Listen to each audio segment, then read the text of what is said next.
एक गांव में एक आदमी रहता था, भोला सा था, बिल्कुल कम पढ़ा लिखा था, भोला था। उसका विवाह एक शहर की लड़की से हो गया। और शहर की लड़की से हुआ, पहले के जमाने में ना शादी के सालों भर तक विदाई नहीं होती थी। विवाह हो गया, विदाई नहीं हुई। तो एक दिन ये मचल गया, अपनी माँ से बोला मैं अपनी दुल्हन से मिलना चाहता हूं। माँ ने एड्रेस लिख दिया, फलाने जगह चले जाना। पहले चिट्ठी पहुंचाई कि दामाद जी आ रहे हैं ससुराल में फलानी ट्रेन से फलानी तारीख को। अब पत्नी को चिट्ठी मिली, ससुराल में चिट्ठी पहुंची, सब तैयारी है, दामाद जी आएंगे। अब माँ तैयार कर रही है अपने बेटे को, ससुराल जा रहा है, सुन ज्यादा बोलना मत, ज्यादा बोलेगा तो लोग समझेंगे बहुत मूर्ख आदमी है, इसलिए कम बोलना। तो उसने माँ से कहा माँ कोई पूछेगा तो क्या कहूंगा, बोलना बस हाँ ना में उत्तर देते रहना, हाँ ना हाँ ना हाँ। जी माँ। माँ ने पूरी अचार बांध दिया, ट्रेन में खा लेना और सुनो समय से उतर जाना, ससुर जी मिलेंगे, ससुर जी के साथ चले जाना, ज्यादा बोलना मत, ससुर जी कुछ पूछें हाँ ना कह देना।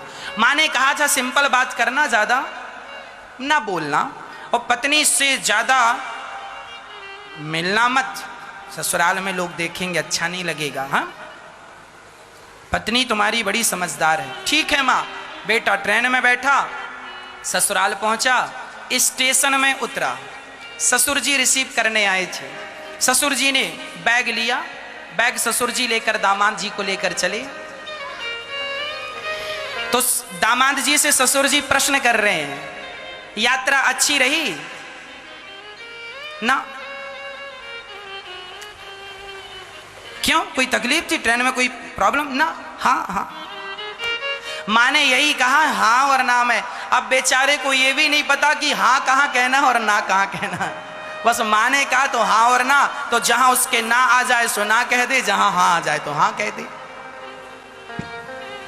अब ससुर जी से बातचीत करता करता ससुराल गया।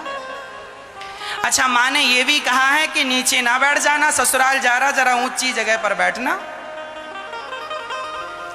तो ससुराल गया तो उसे तो सब नीचा ही दिखा, बस आलमारी रखी थी वो ऊंची थी।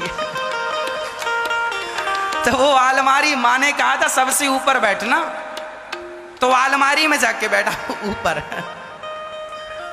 अब माँ ने कहा था सबसे ऊपर बैठना, माँ ने ये कहा था जमीन में ना बैठ जाना, कोई ऊपर सोफे में बैठना या चटाई दरी बिछाए तो बैठना, नीचे ना बैठना। ये माँ उसको लगा कि ऊपर बैठना है, ऊपर मतलब सबसे ऊपर आलमारी है। बेचारा चढ़ा जैसे तैसे, जितने सोफे रखे थे सोफे के ऊपर स्टूल रखा और चढ़ा जैसे तैसे आलमारी के ऊपर जाके बैठा ऐसे। और तब तक साली आई। साली ने कहा जीजा जी कहाँ है? जीजा जी ने आवाज यहाँ है। अरे जीजा जी वहां ऊपर क्या बड़े मजाक किया हुआ? बोले हाँ। नीचे नहीं उतरना ना ना। अब वो हाँ और ना से ज्यादा कुछ बोले ना, माँ ने कहा ज्यादा मत बोलना। साली ने कहा हाथ मुंह धुल लीजिए, भोजन तैयार है। हाँ। उसने उतर के हाथ मुंह धुला, भोजन में बैठा। अब वो ठहरा गांव का और शहर में विवाह था। अब गांव की पूड़ियां और शहर की पूड़ियां दोनों अलग अलग होती हैं। शहर में लोग छोटी छोटी पूड़ी बनाते हैं, गांव में बड़ी बड़ी पूड़ी बनाते हैं, आपने देखा? अब वो बेचारा बड़ी बड़ी पूड़ी खाने वाला, अब उसकी पत्नी थाली लगाई और थाली लगा के परोसने लगी।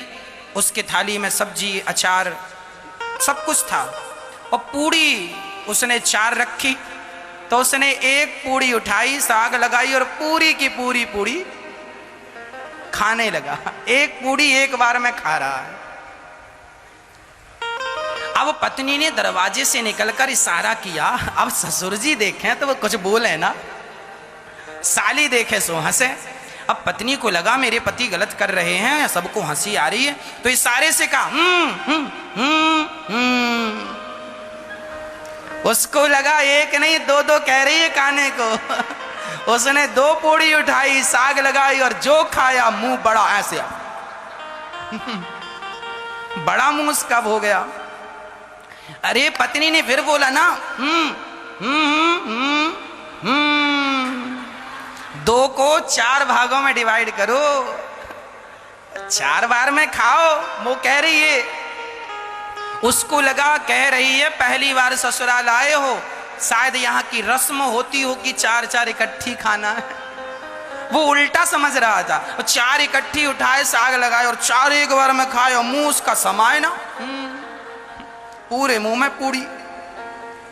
अब पत्नी ने देखा 4 खा रहा है, ससुर तो देखते ही जा रहा है। और पत्नी ने देखा, हे भगवान कैसा पति मिला, बिल्कुल अनपढ़। तो उसके पति ने कहा, अच्छा कह रही है कि पहले 4 पूड़ी उठाओ और माथे से लगाओ। तो माथे से लगाए, फिर खाए। अब खाए, अब खा पी करके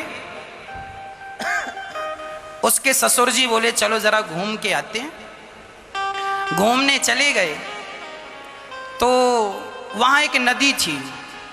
तो उसने पूछा अपने ससुर जी से, ये क्या है? बोले ये नदी है। तो ससुर जी से पूछा, ये किसने खुदवाई? तो ससुर जी ने कहा, आधी तो तेरे बाप ने खुदवाई थी, आधी हमने खुदवाई। बोले कैसे? बोले हमने आधी ऐसे खुदवाई कि हमने अपनी बेटी तेरे से ब्याही, और आधी तेरे बाप ने कि तेरे बाप ने तुझ जैसा बेटा पैदा किया, दोनों ने मिलकर खुदवाई है। तो हंसने के लिए कोई भी बहाना हो अच्छा है। कुल मिला के हमें हंसते रहना चाहिए, हंसने के बहाने हमें नहीं गंवाने चाहिए।